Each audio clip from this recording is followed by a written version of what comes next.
And I'm here with our monthly update with Town Supervisor Bob Wicks for the Town of Lysander. How are you doing today, sir?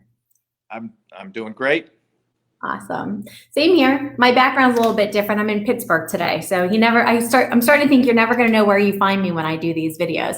But the great thing about technology is you can be anywhere, and live stream. Well, So. sandwich from the Permani brothers. Yeah. My daughter and I are going to get our favorite pizza while we're here. There's Manny Brothers, and they have the whole wings, which my friends in Syracuse make fun of me, but I actually like the entire wing to be connected, and you can get that here. So we'll be having those too. They have some interesting stuff. I've spent a lot of time down there. Yeah, I love it. So what's been going on in the town of Lysander? Well, we have, actually this COVID is making us look at different ways to save money.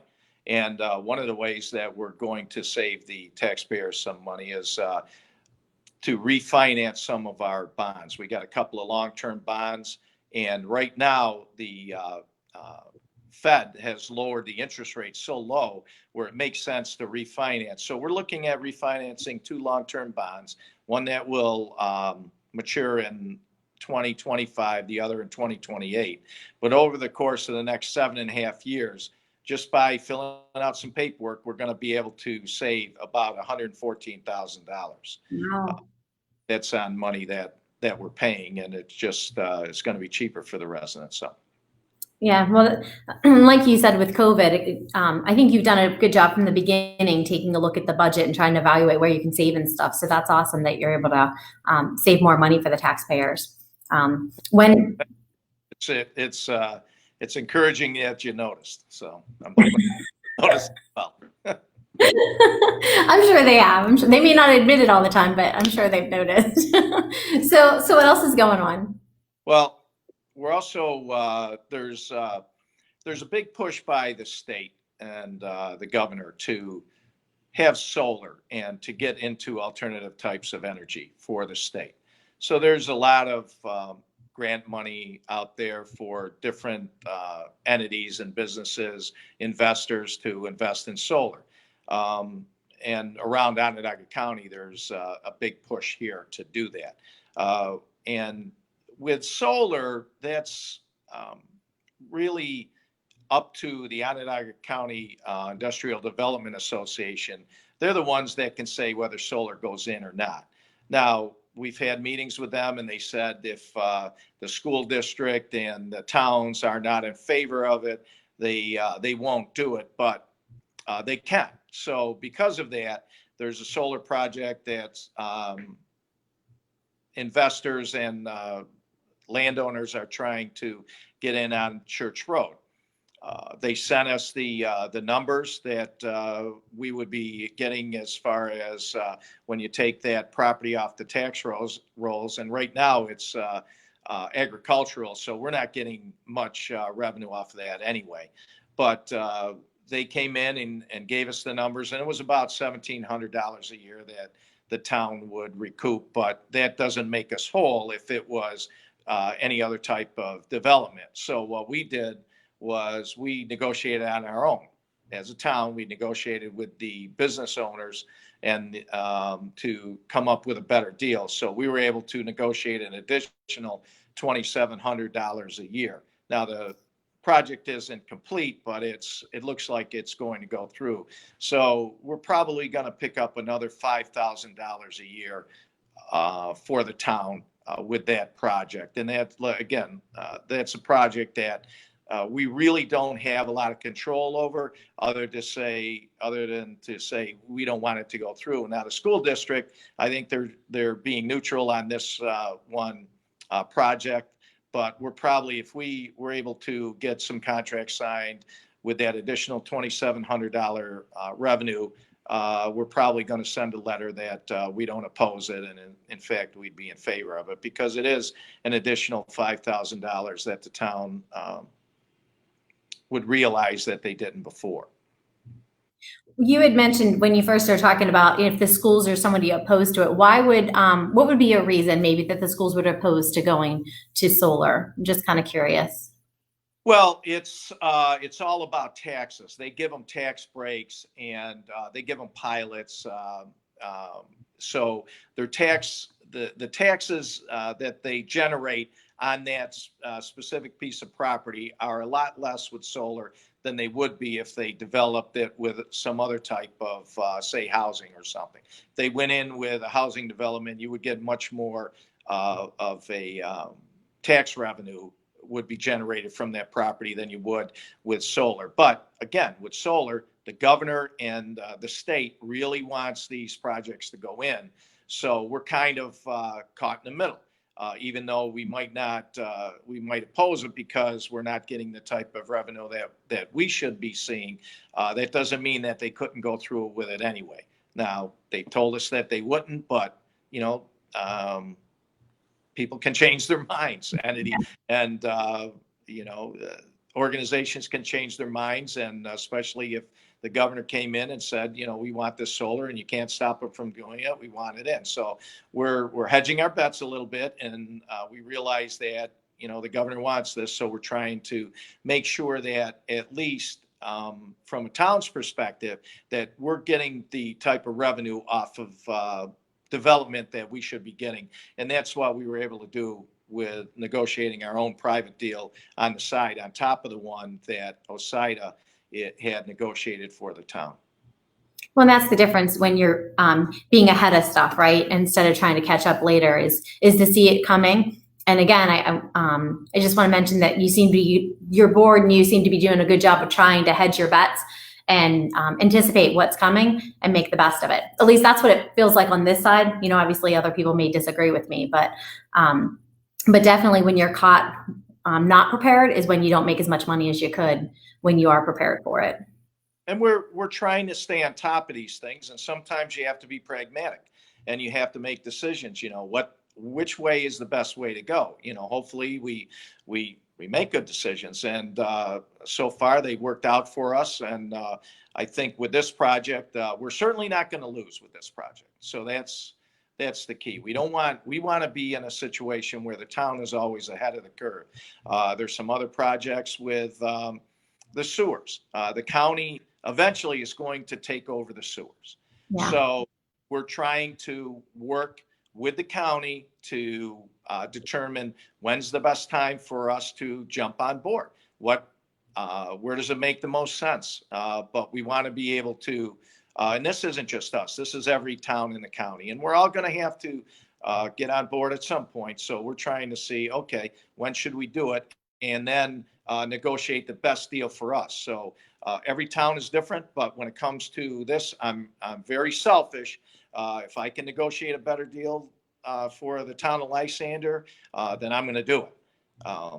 And that's how I think that every town should be looking at it. You know, we come first, and if it makes more sense for us to jump on early, but what we want to make sure is that we're keeping the cost down for the residents, but also that we don't stifle development. We want to still have autonomy to say if we want development in the town and what type of development we want. We want to have a say in that, and that's all part of the negotiations that we've entered into so far.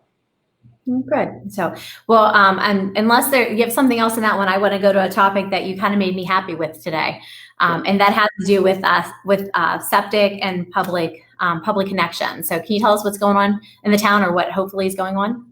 Yes. So there's a project that a developer wants to develop an area off of Hayes Road at the intersection of Hicks and 370. If you're going east on 370 out of the village, you hit Hicks Road, you take a right on Hayes, and it's down in that area, that farmland. Melvin's Farms is what it's called.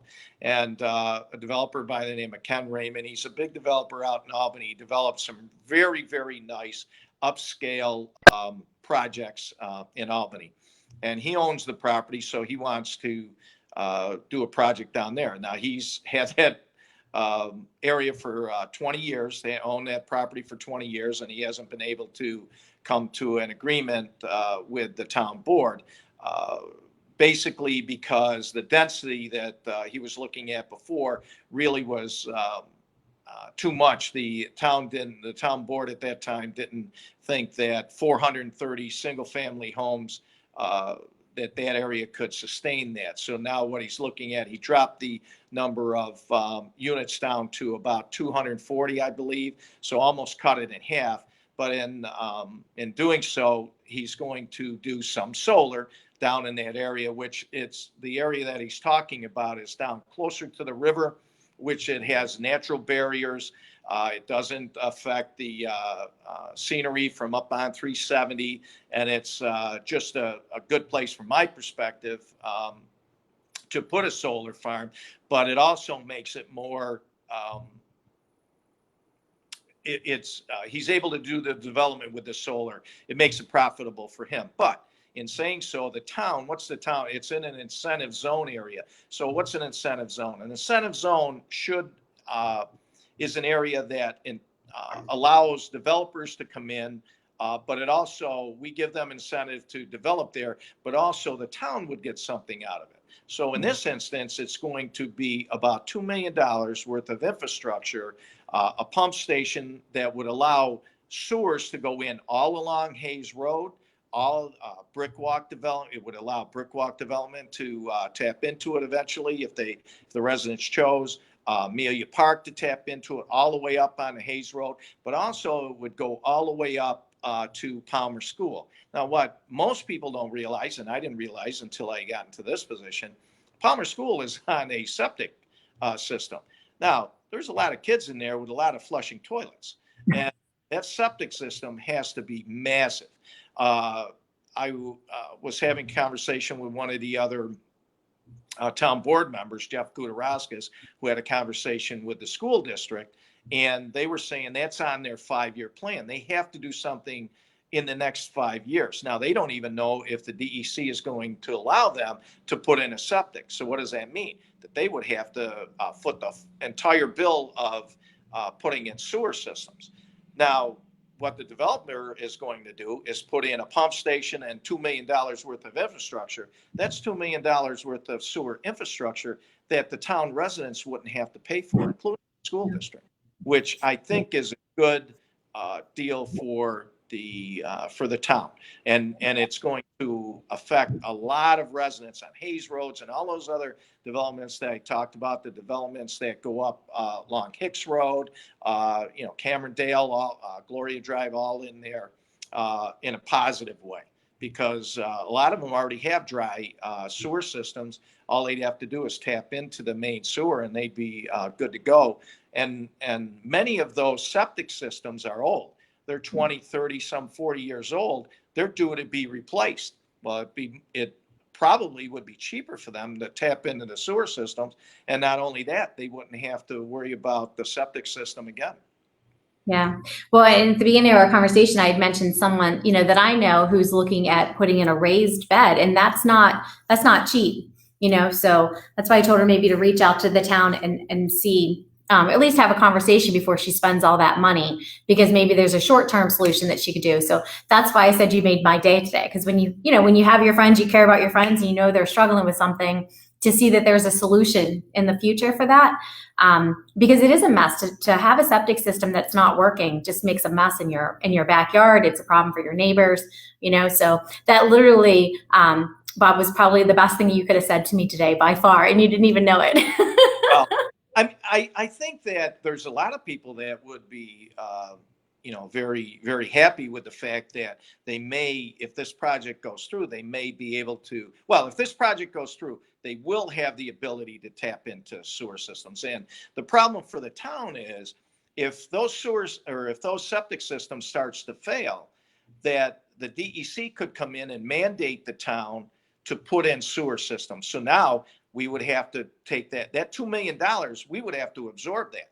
Well, that's not Bob Wicks. That's the people down in those areas on Hayes Road, Hicks Road, Amelia Park, Brick Walk. Those people living down there would have to absorb the cost of putting in that additional infrastructure. That's why this project, I'm really excited about the project. I think it's a great project for the town, and I hope that the residents feel that way as well, because there's always negatives with things. One of the negatives that came up is it's going to be increased traffic. And the other negative was, well, 240 residences would increase the population in the school district.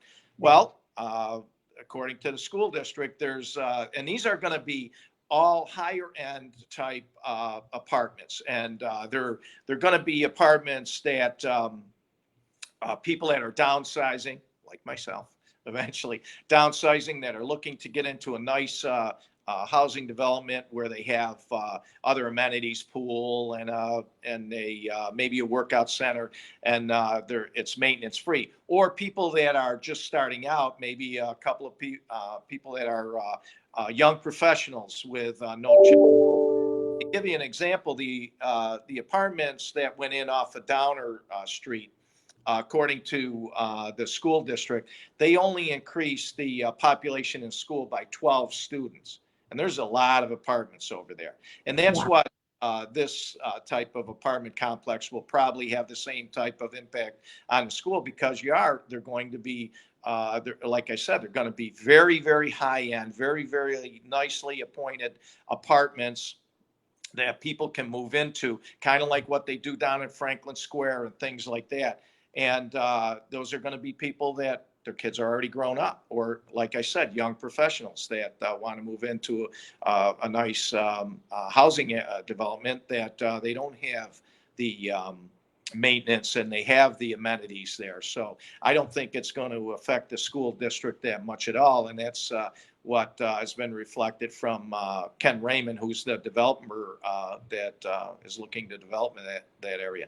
And as far as traffic, I mean, there's always going to be some traffic when you increase population. But I mean, like yourself, you're working from home today. A lot more people are working from home. We don't have the traditional 9 to 5 people going to work. Now, there still are some, but the amount of people that are doing that is probably 30-40%, if I was to guess. And also the state is putting in additional turn lanes both ways, coming in every direction down at John Glenn Boulevard. When that is fully developed, it's going to cut the traffic in half, waiting for that light turning on to 690 or going into the village or going up onto John Glenn. So I think the impact of traffic will be minimal.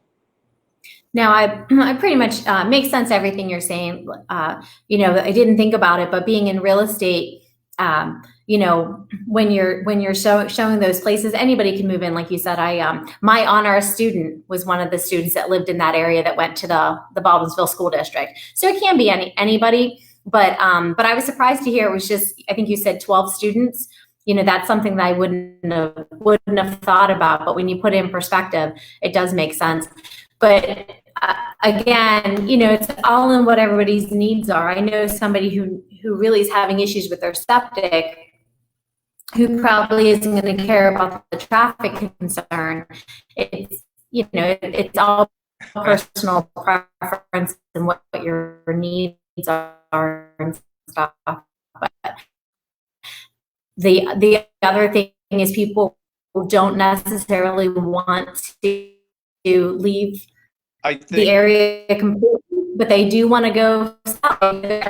I think, that apartment living, people are going that way. A lot of people were moving to downtown Syracuse because they had apartments, high-end apartments that they wanted. So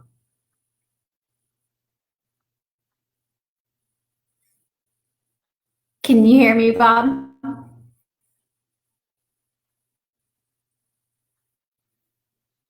I think we might have lost our connection, but I do just want to mention that let me hide this. We had a hard time getting started too, and and Cindy just